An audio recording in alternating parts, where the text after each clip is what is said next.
A queen once ordered the killing of her own grandchildren just to keep a throne that never truly belonged to her. And for 6 years, almost nobody in Judah knew the truth was hiding in plain sight. Her name was Athaliah, and she ruled Judah through fear, while a single secret sat quietly inside the very temple she had stopped caring about.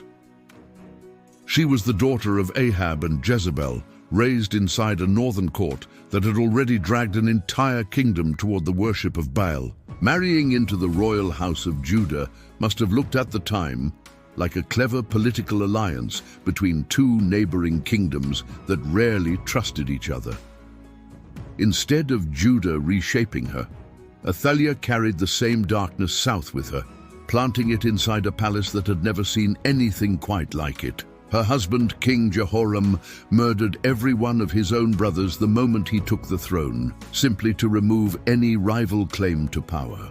Historians have long suspected that Athaliah's influence stood behind that first bloody purge inside the royal family of Judah, though the text never says so directly. When Jehoram died, his son Ahaziah inherited the crown, though real control of the palace never fully left his mother's hands. Ahaziah reigned barely a year before he was caught in a much larger purge, one launched by a commander named Jehu against the entire house of Ahab. Jehu, anointed to wipe out any trace of Ahab's dynasty, killed Ahaziah almost in passing, simply because of his family ties to the northern royal line. News of her son's death reached Athaliah in Jerusalem, and what she did next stunned a kingdom already accustomed to violence at the top. Instead of mourning, she moved immediately to secure her own grip on power before any other member of the royal family could claim the throne first. She gave the order to kill every remaining descendant of the royal line, any prince who still carried the blood of David running through his veins. Among them were her own grandchildren, the sons of her dead son, small children who posed no real threat except for the blood they carried. No queen before her, in the entire history of Judah, had ever attempted something this extreme, just to sit on a throne that was never truly hers. Palace guards carried out the orders without asking questions, and one by one the heirs of David's line were dragged away and put to death. For a moment it seemed the promise God had made to David about an eternal dynasty was about to be erased by his own great-granddaughter. But one person inside that palace refused to let the massacre finish completely, and her quiet act of defiance would end up rewriting the entire story. Jehosheba, daughter of a previous king and sister of the murdered Ahaziah, secretly pulled one of the princes away before the executioners could reach him. The baby's name was Joash, barely a year old, far too young to understand that his own grandmother wanted him dead along with the rest. Jehosheba hid the child and his nurse in a bedroom, then later moved them to the one place Athaliah would never think to search. She hid them inside the temple of the Lord, the very temple Athaliah had spent years neglecting in favor of her devotion to Baal. For 6 full years, a legitimate king of Judah lived hidden behind temple walls, while a usurper wore his crown out in the open. Athaliah ruled those 6 years convinced she had eliminated every possible rival, never suspecting that David's line still had one last heartbeat left. She used her position to spread the worship of Baal across Judah, repeating the same religious corruption her mother Jezebel had spread through Israel. The temple of the Lord fell into disrepair during her reign, while a rival temple dedicated to Baal grew in influence and resources under her patronage. Meanwhile, inside the temple courts, young Joash grew up under the quiet protection of the high priest Jehoiada and his wife Jehosheba. Jehoiada waited patiently, watching Athaliah cling to power, calculating the exact moment a hidden king could safely be revealed to the public. In the 7th year, once Joash had turned 7, Jehoiada decided the time for hiding was over and the moment to act had finally arrived. He gathered the temple guards and the commanders of hundreds, made them swear loyalty, and for the first time showed them the king's hidden son. The plan was precise: Guards would surround the temple and palace entrances, forming a human wall between the boy king and any possible attack. On the appointed day, Jehoiada presented young Joash to the assembled guards, placed the crown on his head, and anointed him king of Judah. The guards and the crowd gathered inside the temple could not contain themselves, clapping and shouting words nobody had dared say aloud in 6 years. "Long live the king!" The noise of that celebration reached the palace, where Athaliah heard something she could not immediately explain to herself. Confused, she rushed toward the temple to investigate the commotion, interrupting what she still believed was an unquestioned reign. What she saw when she arrived must have felt like a nightmare climbing out of a past she thought she had erased completely. There stood a boy wearing the royal crown, surrounded by guards, priests, and a crowd already celebrating a king whose existence she had never known about. In that instant, Athaliah understood that the massacre she had ordered 6 years earlier had failed at the one thing it was supposed to accomplish.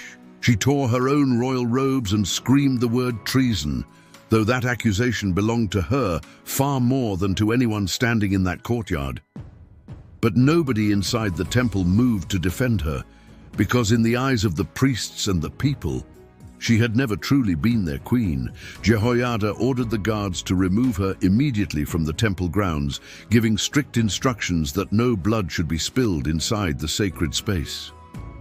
They dragged her out through the horse gate of the palace complex, the same entrance reserved for animals rather than royalty. There, far from the temple she had neglected for 6 years, Athaliah was executed, ending the only reign of a woman ever recorded over Judah. Her death closed a 6-year chapter that came within moments of erasing an entire line, one from which kings and prophets would descend generations later. Jehoiada wasted no time consolidating the restoration, immediately arranging a covenant between the young king, the people, and the Lord. The first target of that renewed covenant was the temple of Baal that Athaliah had allowed to flourish inside the capital of Judah itself. The crowd tore down the altars and images of Baal with their bare hands, destroying what the queen had spent years carefully building. Matan, the priest of Baal who had served under Athaliah's patronage, was executed right in front of the altars he himself had once tended. With the idols destroyed and the priest of Baal dead, the people turned their attention back toward the long-neglected temple of the Lord. Jehoiada appointed officers to watch over the temple again, restoring the daily offerings that had been abandoned during Athaliah's years of rule. Young Joash, only 7, was escorted from the temple to the palace, finally taking the throne his grandmother had stolen from his own family. The people of Jerusalem rejoiced that the city was finally calm, now that the woman who ruled through fear had been removed for good. During his early years on the throne, Joash depended completely on Jehoiada's guidance, since a child that young could never rule a kingdom alone. Under the priest's careful direction, the boy king eventually ordered repairs to the very temple his grandmother had let fall into ruin. Workers collected silver from across Judah specifically to restore the same building where the king himself had once hidden as a baby. It's a strange detail of history that the same walls which once protected Joash's life were later repaired with money he himself ordered as king. For as long as Jehoiada lived, Joash's reign reflected the values of the priest who had risked everything to save him as an infant. Scripture also records that after Jehoiada's death, the story of Joash's reign took a darker and more troubled turn than anyone expected. That decline, however, belongs to an entirely different chapter, and it doesn't erase what happened during those 6 decisive years under Athaliah's rule. What's most striking about this story is how close an entire royal line came to being wiped out by the ambition of a single grandmother. Had Jehosheba hesitated for even a moment, had she feared being discovered, the line from which so much later biblical history springs might have ended in a single afternoon.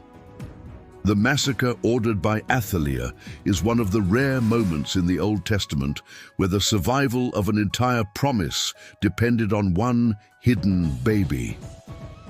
Unlike other royal figures in Scripture, Athaliah receives no lengthy biography, no long reflection on her early life or her private thoughts. She appears mostly as a shadow behind her husband and her son, until the one moment she finally acts entirely on her own initiative. That single independent act, the massacre of the royal children, is essentially all that historians and readers remember about her today. Some scholars see in her 6-year reign proof of how quickly a foreign religious influence could destabilize even the most established royal houses. Others see in her story mostly a warning about how far unchecked ambition can go, even against one's own family and bloodline. Either way, her reign remains the only recorded moment in Scripture where a woman ruled Judah under her own name and authority. That fact alone makes her story unusual among the biblical accounts of kings, since every other ruler of Judah listed in the records is a man. And yet, despite that historical distinction, she is remembered less for having ruled than for the massacre she ordered to make that rule possible. The temple that hid Joash for 6 years literally became the birthplace of the restored kingdom the moment Jehoiada presented the boy in public. Without those temple walls, without one woman's decision to risk her own life, the entire story of Judah's kings might have ended in that generation. Instead, the line continued through Joash, and centuries later through his descendants, eventually reaching the promises made about David's throne. Athaliah's name barely appears again after her execution, mentioned mostly in genealogies and brief historical summaries rather than extended narratives. No monument was ever raised in her memory, and no city or place in Judah kept her name the way it did for other rulers. What survives instead is the account of the horse gate where her reign ended, and the temple courts where her plan quietly failed. Historians studying the kings of Judah often point to her reign as the clearest example of how close David's line came to extinction. Theologians often highlight this story as proof that hidden faithfulness, even a single quiet act of courage, can outlast the loudest displays of power. The narrative leaves almost no room for sympathy toward Athaliah, presenting her actions as the exact opposite of the covenant she inherited through marriage. Any reader who comes across this story finds a queen who won a throne through slaughter and lost it 6 years later to a hidden child. Athaliah remains, even today, one of the most ruthless figures ever to rule from Jerusalem, remembered specifically for turning against her own blood. She began her reign with the murder of her own grandchildren and ended it being dragged out through a gate built for animals. Between those two moments lay 6 years of religious and political upheaval that nearly transformed the spiritual identity of Judah completely. Most casual Bible readers skip quickly past this story, paying far more attention to famous kings like David, Solomon, or Hezekiah. Few remember that a woman once ruled from Jerusalem, and even fewer remember she reached that throne through the death of her own family. No song of praise was ever composed for her reign, and no prophet ever spoke well of the 6 years she held onto power.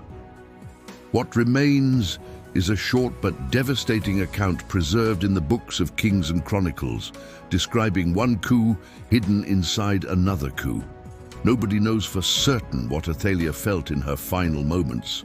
Walking toward a gate never meant to be a queen's last steps. What is clear is that her downfall didn't come from a rival army, but from a single baby hidden inside her own temple. The very institution she neglected for 6 years turned out to be the one place her enemies could organize completely undetected. Her story stands as a warning that even the most complete purge can fail because of the compassion of a single witness willing to disobey. Jehosheba's quiet decision to save one child remains one of the least discussed acts of courage in the entire Old Testament. Without her, there would have been no coronation, no renewed covenant, and possibly no line through which later kings would ever come. Athaliah's fall also marked one of the rare times an entire foreign religious cult was forcibly dismantled in Judah within a single day. Altars to Baal that had stood for 6 years fell within hours once the people realized their hidden king was real. It is the story of two opposing secrets, one queen's hidden massacre and one aunt's hidden rescue, colliding 7 years later. In the end, the secret that saved a dynasty proved stronger than the secret that tried to destroy it completely. Few chapters in the historical books of the Bible pack this much political intrigue into so few verses. And yet Athaliah's name is barely mentioned today, overshadowed by the very grandson she tried and failed to kill as a baby. Her story remains one almost nobody tells in full, even though it explains better than most how quickly power built on blood can collapse the moment truth walks back through the temple gate.